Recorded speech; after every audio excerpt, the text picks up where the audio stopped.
So why do we even wear shoes? I want to talk more about why I specifically transitioned to barefoot and minimal shoes. So ideally we would be walking barefoot all the time, but realistically that isn't the case for a lot of reasons. There can be dangers on, the terrain that we're walking on that we don't want to step and have something puncture our feet. There's also temperature of the surfaces that we're walking on, and then also transitioning throughout the year and developing callus and not overstimulating our feet. While at the same time, we want to keep our proprioceptive abilities that we were designed to innately with our feet to understand not only the environment, but the state of the surfaces that we're walking on and, the state of the weather, of the day, of the setting. So essentially, because of the way that we structure modern shoes, so generally what you'll see, super, super thick sole, high heel rise to the point that, of high heels, small toe boxes, so toes are generally crammed in. And then we have sometimes with shoes like flip-flops, we don't have anything strapping the bottom of the shoe to the top of the ankle. All of those qualities of modern shoes that most people wear, they create imbalances in the body. So a big thing is that we start to change the angle. So with the heel rise, the angle of our body, we start to lean forward.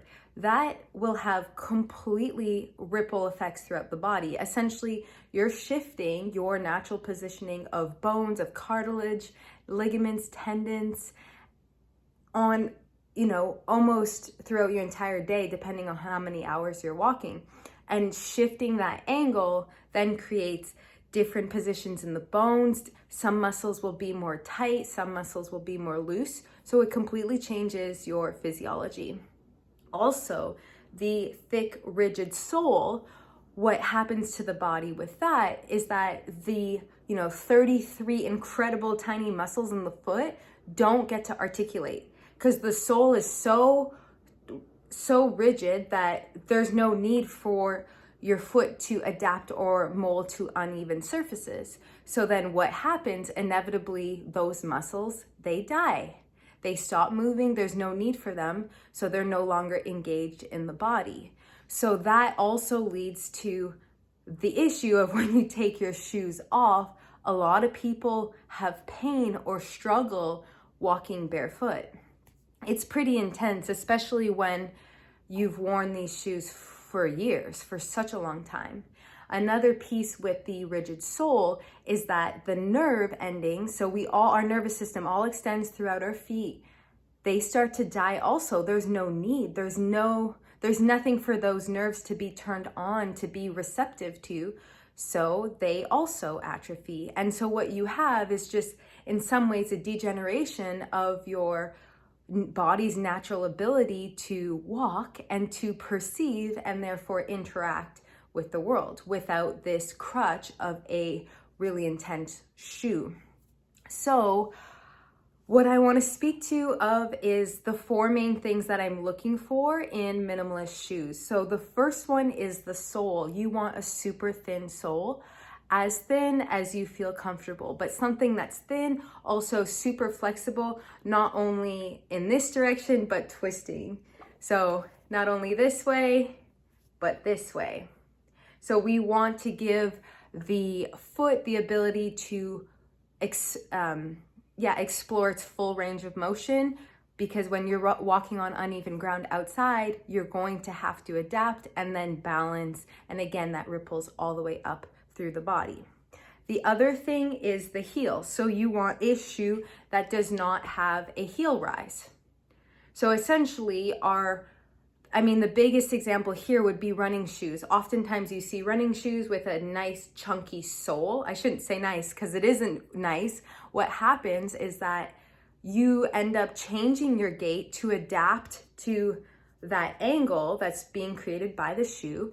And then naturally you'll start to heel strike.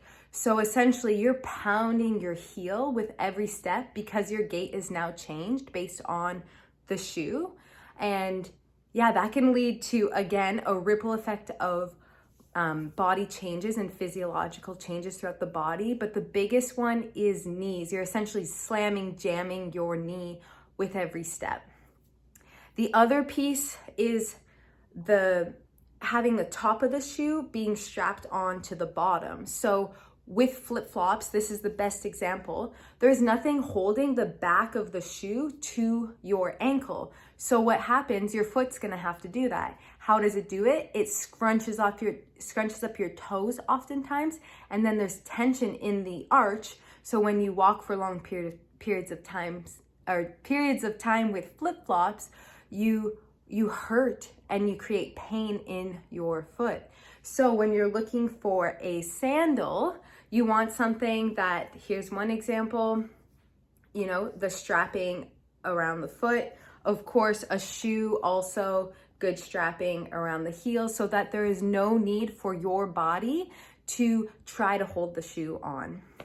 And the last one is the toe box. So again, those tight shoes that crunch the toes, you can see people who have worn especially high heels, their toes, the whole shape of their toes and their feet have changed because of the weight and then the scrunch, or even ballet dancers, point dancers, you'll have that same thing of the crunch that essentially changes the entire structure of your toes. And it essentially creates the inability for you to fully open your toes, spread your toes, which gives you more balance. And so an example of a shoe with a good toe box would be something like this. So my toes in this shoe can totally splay open. There's no crunching at the top. And yeah, another runner with that example is this. So at first they might look a little funny based on the style of shoe that maybe you're wearing previously, but once you feel the spaciousness in your toes, and all the other benefits of wearing barefoot and minimalist shoes, you'll probably never go back. The last thing I wanted to say is transitioning. So I was the person who just threw out all my old shoes and then transitioned right away. That does not work well for every single body, especially if you've worn super rigid shoes for a long period of time. It can be super painful to transition as the body relearns and readapts. So the resource that I share with people all the time is called Whole Body Barefoot by Katie Bowman. It's an amazing book. It's just super concise, super easy, very proactive. There's a lot of exercises to do here to help your feet transition. And yeah, I really love her work. There's a lot of resources out there, but this to me is the best if you're transitioning to barefoot shoes.